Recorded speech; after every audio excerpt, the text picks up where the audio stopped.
Hi ಸ್ನೇಹಿತರೆ, ನಾನು drugs ತಗೊಳ್ಳೋ ಮಕ್ಕಳ ಬಗ್ಗೆ ಕಿಡಿಗಿಡಿ ನನ್ನ ಮಕ್ಕಳ ಬಗ್ಗೆ ಮಾತಾಡ್ತಾ ಇರೋದು ಸ್ನೇಹಿತರೆ. ಮೊನ್ನೆ ಬೆಂಗಳೂರಲ್ಲಿ ಡ್ರಗ್ಸ್ನ ಅಮ್ಮನೇ ಕೊಲೆ ಮಾಡಿಬಿಟ್ಟಿದ್ದಾನೆ. ರಾತ್ರಿ ಅವನು 2 ಗಂಟೆ ರಾತ್ರಿಯಿಂದ ಬೆಳಗ್ಗೆ ಗಂಟೆ ಅವ್ನು ಖುಷಿ ನೆಮ್ಮದಿ ಶಾಂತಿ ಸಿಗ್ಬೋದು ಡ್ರಗ್ಸಲ್ಲಿ.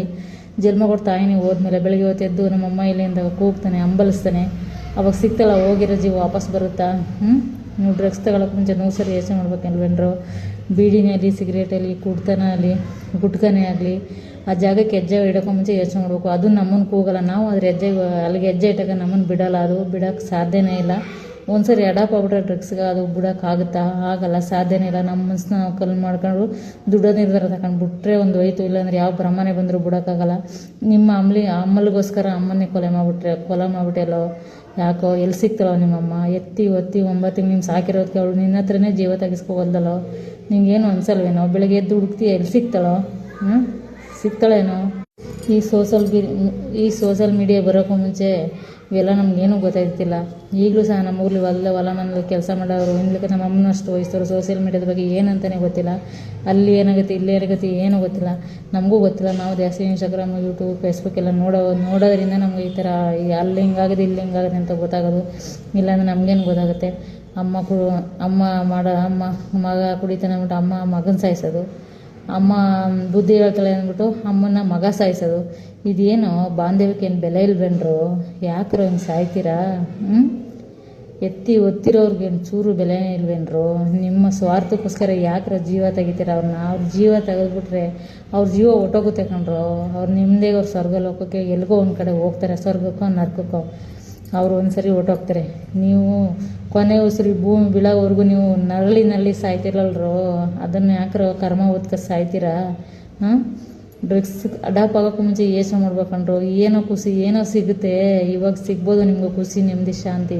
ಒಂದು ದಿನ ಪೂರ್ತಿ ಸಿಗ್ಬೋದು ನೀವು ಮಾಡೋ ಕೆಟ್ಟ ಚಟಗಳಲ್ಲಿ. ಅದು ಮರುದಿನ ನಿಮ್ಮ ಒಳಗಡೆ ಎಲ್ಲ ಸುಟ್ಟಿ ಭಸ್ಮ ಮಾಡ್ತಕೊಂಡ್ರು. ಯಾಕ್ರೋ ಸಾಯ್ತೀರಾ? ಬಿಡ್ರು ಎಲ್ಲನೂ. ಅವೆಲ್ಲಕ್ಕೆ ಆಗಬೇಡಿ ಕಣ್ರು. ದಾಸನ ಆಗೋಕ್ಕೂ ಮುಂಚೆ ಯೋಚನೆ ಮಾಡ್ರು 100 ಸರಿ. ಬಂದು ಬಾಂಧವರು, ಕೈ ಹಿಡಿದು ಹೆಂಡತಿ, ಮಕ್ಕಳು ಎಲ್ಲರೂ ಕಳ್ಕೊತೀರ. ಬೀದಿ ಪಾಲಾಗ್ತೀರ ಕಣ್ರು. ಕೊನೆಗೆ ಬೀದಿ ಎಣೆಯಾಗಿ ಸಾಯ್ತೀರ ಕಣ್ರ. ನೀವು ದಯವಿಟ್ಟು ಅಂತ ಕೆಲಸಕ್ಕೆ ಹೋಗ್ಬೇಡಿ ಕಣ್ರು. ಮಕ್ಕಳೇ, ನೀವು ಬೆಳೆಯೋದು, ಬಾಳೋದು, ಬದುಕೋದು ತುಂಬ ಲೈಫ್ ಇದೆ ಕಣ್ರು ನಿಮಗೆ. ಯಾಕ್ರ ಹಿಂಗೆ ಮಾಡ್ತೀರಾ? ಎಲ್ಲ ನೋಡಿ ತುಂಬ ಬೇಜಾರಾಗುತ್ತೆ ಕಣ್ರೆ. ನಮ್ಮನೇಲೂ ಮಕ್ಕಳಿದ್ದಾರೆ ಕಣ್ರು. ಎಲ್ಲ ನೋಡಿ ನಮ್ಗೆ ಚಿಂತೆ ಕಣ್ರು. ನೀವೇನೋ ತಪ್ಪು ಮಾಡಿದ್ದಕ್ಕೆ ನಮ್ಮನೆ ಮಕ್ಕಳ ಬಗ್ಗೆ ನಮಗೆ ಯೋಚನೆ ಬರುತ್ತೆ ಕಣ್ರು. ಏನು ಹಿಂಗೆ ಮಾಡಿಬಿಟ್ನಲ್ಲ ಹಿಂಗೆ ಹುಡುಗ, ನಮ್ಮನೇಲಿ ಹಿಂಗೆ ಮಾಡಿಬಿಡ್ತಾರನೋ ಅನ್ನೋ ಭಾವನೆಗಳು ಬಂದುಬಿಡುತ್ತೆ ಕಣ್ರು. ಯಾಕ್ರೋ ಹಿಂಗೆ? ಡ್ರಗ್ಸು ಎಲ್ಲ ಒಳ್ಳೇದೇನ್ರು? ಒಂದು ಸರಿ ಚಟಕ್ಕೆ ದಾಸನ ಆದಮೇಲೆ ಮುಗಿತುಕೊಂಡ್ರು. ದಯವಿಟ್ಟು ಮುಂದೆ ಯಾವನೇ ಆದರೂ ಅಷ್ಟೇ ಡ್ರಗ್ಸಿನ ಚಟಕ್ಕೆ, ಡ್ರಿಂಕ್ಸ್ ಚಟಕ್ಕೆ, ಸ್ಮೋಕ್ ಚಟಕ್ಕೆ, ಗುಟ್ಕಾ ಚಟಕ್ಕೆ ಯಾವುದಕ್ಕೆ ಹೋಗ್ಬೇಡಿ ಕಣ್ರಪ್ಪ. ದಯವಿಟ್ಟು ನೀವು ಉದ್ಧಾರಾಗಿ ಭೂಮಿ ಮೇಲೆ ಬದುಕಬೇಕು, ಬಾಳಬೇಕು. ದೇವ್ರು ಕೊಟ್ಟಿರೋ ಒಂದು ಜೀವ, ನಿಮ್ಮ ಜೀವ ಕಳ್ಕೊಳ್ಳೋದು ಅಂತ ತಂದೆ ತಾಯಿ ಜೀವನ ಕಳೀತಿರೋದು ಯಾವ ನ್ಯಾಯ ಧರ್ಮನೋ? ಸಿಗುತ್ತೇನೋ? ತಾಯಿಯನ್ನು ಪಟ್ಟ ಎಲ್ಲಿ ಸಿಗುತ್ತೇನೋ? ಬರ್ತಾಳೇನೋ? ನೀನು ಕುಡಿದ್ಬಿಟ್ಟು ನಿನ್ನ ಚಟಕ್ಕೋಸ್ಕರ ಮಾಡಿಬಿಟ್ಟೆ. ಇವಾಗ ಎಲ್ಲೋ ಬರ್ತಾಳೆ ನಿಮ್ಮಮ್ಮ, ಎಲ್ಲಿ ಸಿಗ್ತಾಳೋ ನಿನಗೆ? ಯಾಕ್ರೋ? ಅವ್ರು ಹೋದ್ರೆ ಹೋಗಲಿ, ನಿಮ್ಮ ಕರ್ಮಕ್ಕೆ ನೀವು ಗುರಿ ಆಗ್ತಿರಲ್ರೋ. ತಪ್ಪುಕೊಂಡ್ರು. ದಯವಿಟ್ಟು ಹಿಂದೆ ಏನು ಮಾಡಿದಿರೋ ಮಕ್ಕಳು ಎಲ್ಲ ತಿದ್ಕೊಳ್ರು. ಮುಂದೆ ಮಾಡೋಕ್ಕೆ ಹೋಗ್ಬೇಡಿ ಕಣ್ರು. ದಯವಿಟ್ಟು ನಾನು ವಿಡಿಯೋ ತಪ್ಪಿದ್ರೆ ಕ್ಷಮೆ ಇರಲಿ. ಬಾಂಧವ್ಯಕ್ಕೆ ಬೆಲೆ ಕೊಡ್ರೋ, ಪ್ರೀತಿಗೆ ಬೆಲೆ ಕೊಡ್ರೋ. ಜನ್ಮ ಕೊಟ್ಟು ತಾಯಿ ಎಲ್ಲಿ ಸಿಗ್ತಾಳೋ? ನನ್ನ ಎತ್ತಿ ಒತ್ತಿರೋ ತಪ್ಪಿಗೆ ಅವರು ನಮ್ಮ ಕೈಲಿ ಜೀವ ಕಳಿಸ್ಕೊಂಡು ಹೋಗ್ಬೇಕಂದ್ರು. ಯಾವ ನ್ಯಾಯ ಅಂತಾರೇನ್ರು? ಯಾಕ್ರೂ ಹಿಂಗೆ ಸಾಯ್ತೀರ? ಬಿಡ್ರು. ಎಲ್ಲ ಕೆಟ್ಟ ಚಟಗಳಿಂದ ಆಚೆ ಬಂದರು. ನಾವು ನೋಡಿದ್ವಿ ಕಣ್ರು. ನನ್ನ ತಂದೆ ಜನ್ಮ ಕೊಟ್ಟು ತಂದೆ ಬೆಳಿಗ್ಗೆ 6 ಗಂಟೆ ದಿನಕ್ಕೆ ಶುರು ಮಾಡ್ತಿರೋ ಡ್ರಿಂಕ್ಸ್ ಮಾಡ್ತಿರೋ ಕಣ್ರು. ಆ ಕಾಲದಲ್ಲೇ ಅವ್ರಿಗೆ 70-80 ವರ್ಷ ವಯಸ್ಸು. ಅವ್ರು ಹೊಟ್ಟೋದ್ರು. ಕೊನೆಗೆ ಅವರು ಎಷ್ಟು ಕುಡಿದು ಎಷ್ಟು ಖುಷಿ ಪಟ್ಟಿದ್ರು ಅಷ್ಟೇ. ಲಾಸ್ಟಲ್ಲಿ 1 ತಿಂಗಳು ನೋವು ಅನುಭವಿಸಿದ್ರು ಹಾಸ್ಪಿಟ್ಲಲ್ಲಿ. ಆ ನೋವು ಎಂಥ ಶತ್ರುಗಳಿಗೂ ಬೇಡ, ಅಷ್ಟು ನೋವು ಪಟ್ಬಿಟ್ರು. ಆ ನೋವನ್ನ ನೋಡಿ ನಾವು ಎಷ್ಟು ಕೊರಗಿರಬೇಡ. ನನ್ನ ತಂದೆ ಎಲ್ಲೇ ಹೇಳ್ತಿರೋ ಹಾಸ್ಪಿಟ್ಲಿಗೆ ಸೇರಿಸ್ಬಿಡಿ ನಿಮ್ಮ ತಂದೆನ, ಯಾಕೆ ಬದುಕಲ್ಲ ಅವರು ಅಂತ. ಆದರೂ ನಾವು ಏನಕ್ಕೆ ಸೇರಿಸ್ತೇವೆ ಅಂದರೆ ಕೊನೆಗಾಲದಲ್ಲಿ ಅವ್ರು ಮಾಡಿರೋ ಪಾಪ ಕರ್ಮಗಳೆಲ್ಲ ಕಳೀಲಿ ಅಂದ್ಬಿಟ್ಟು ನಾವಾದರೂ ಮಾಡಿರಲಿ, ಅವರಾದರೂ ಮಾಡಿರಲಿ, ಕೊನೆಗೆ ಹಾಸ್ಪಿಟ್ಲಿಗೆ ಸೇರಿಸ್ತೇವೆ. 15 ದಿನ ಒಂದು ಡ್ರಾಪು ನೀರು ಕುಡಿಲಿಲ್ಲ, ಒಂದು ಅಗಳು ಅನ್ನ ತಿನ್ನಲಿಲ್ಲ. ಯಾಕ್ರೋ? ಹೋದ್ರು ಕಣ್ರು. ಹೋದ್ರೆ ಹೋಗ್ಲಿ, ಎಷ್ಟು ನೋವು ಗೊತ್ತೇನ್ರೋ? ಆ ನೋವು ಬಾಧೆ ಕಣ್ಣಲ್ಲಿ ನಿದ್ದೆ ಮಾಡಿದಂತೆ ನರಳಿ ಸತ್ರುಕೊಂಡ್ರು. ಅದೆಲ್ಲ ನೋಡಿ ನಮ್ಗೆ ಅಯ್ಯೋ ಅನ್ಸುತ್ತೆ, ಹೊಟ್ಟೆ ಉರಿತದೆ ಕೊಂಡ್ರು.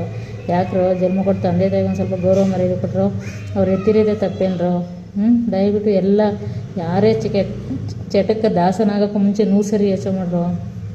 ಯಾವುದೇ ಚಟನೂ ಅಷ್ಟೇ, ನಮ್ಮ ಬಾಬಾ ಅಂತ ಕೂಗಲ್ಲ ಸ್ನೇಹಿತರೆ. ನಾವು ಹೋಗಿ ಅಲ್ಲಿಗೆ ಹೆಜ್ಜೆ ಇಟ್ಮೇಲೆ ಅದನ್ನು ನಮ್ಮನ್ನು ಬಿಡೋಲ್ಲ. ನಾನು ಕೆಣ್ಕಲ್ಲ, ನಾನು ಕೆಣ್ತಾರೆ ನಾನು ಬಿಡೋಲ್ಲ ಅಂತಲೇ ಇರೋದು. ಹೆಣ್ಣಿನ ಸಹವಾಸನ ಆದರೂ ಅಷ್ಟೇ, ಡ್ರಿಂಕ್ಸ್ ಸಹವಾಸನ ಆದರೂ ಅಷ್ಟೇ, ಸ್ಮೋಕಿಂಗ್ ಸಹವಾಸನ ಆದರೂ ಅಷ್ಟೇ, ಬೆಟ್ಟಿಂಗ್ ಸಹವಾಸನ ಆದರೂ ಅಷ್ಟೇ, ಒಂದು ಜ್ಯೂಸ್ ಸಹವಾಸನ ಆದರೂ ಅಷ್ಟೇ, ಯಾವುದು ನಮ್ಮನ್ನು ಕೂಗಲ್ಲ. ನಾವು ಅಲ್ಲಿಗೆ ಹೆಜ್ಜೆ ಇಟ್ಟಾಗ ನಮ್ಮನ್ನು ಬಿಡಲ್ಲ ಅದು. ಹಂಗೆ ಇರೋದು ಗಾದೆ. ದಯವಿಟ್ಟು ಈ ಚಟಗಳಿಂದ ಆಚೆ ಬಂದು ಯಾವುದೇ ಕಾರಣಕ್ಕೂ ಚಟಕ್ಕೆ ದಾಸನಾಗ್ಬೇಡಿ ಕಣ್ರು. ನಿಮಗೂ ಒಂದು ಲೈಫ್ ಇದೆ ಕಣ್ರು, ಯಾಕ್ರೆ ಹಿಂಗೆ ಮಾಡ್ಕೊತೀರ? ದಯವಿಟ್ಟು ಆ ಥರ ಎಲ್ಲ ಬಿಡ್ರು. ಅಪ್ಪ ಅಮ್ಮನ ಗೌರವ ಮರ್ಯಾದೆ ಕೊಟ್ಟರು, ನಿಮ್ಮ ಸ್ವಾರ್ಥಕ್ಕೋಸ್ಕರ ಹಂಗೆ ಮಾಡ್ಕೊಳಕ್ಕೆ ಹೋಗ್ಬೇಕು ಅಂತ.